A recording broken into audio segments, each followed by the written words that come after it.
یاک دوو سێشت لە خەڵکی بیشارۆ عاقڵ بە بۆ خۆت بشێ مراوەغەیان بکە با گۆڵت لێ نەکەن.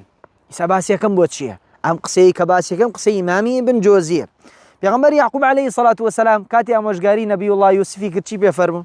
نەیفەرموو لا تەقسوس ڕؤیاکە عەلا ئیخوەتیک، کوڕم خەوێکی خۆشت بینیە لای براکانت باسی مەکە، لای برایشت باسی مەکە، فەیەکیدو لەکە کەیدا، دوای شەیتان هەیە، دوایی لە خشتەتە بەن، مادام شتێکی خۆشە باسی مەکە، فهەنێ شتەیە بێ بشارێتەوە.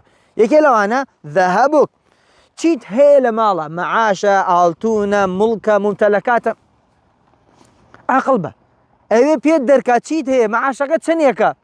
وەڵا ئیتر مەعاشی خەڵکی هەر مۆزەف چەندێ وەرە ئێمیش هەنە وەرە یەکسەر مەی دەدەسیەوە من ئەوەنەم هەیە و ئاواژیم. ئەمە یەکەم.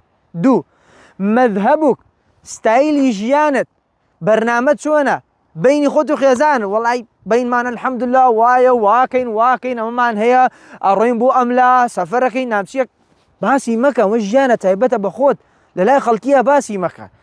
سێمیان ذیهابوک، داهاتوت، پلانت چۆنە، چی ئەەکەی چی ناکەی، سیارە سێنی خانیە سێنی هەتاوەکو ئەی سێنی سەفەرەکەی ئەڕۆم بۆ ئێران، ئەڕۆم بۆ تورکیا، ئەڕۆم بۆ عەمرا، ئەڕۆم بۆ ناچی، هەتا شتەکە نەکەی لە لای خەڵکیە ئاوا مەکە، یەکسەر مەی دەدەسیانەوە.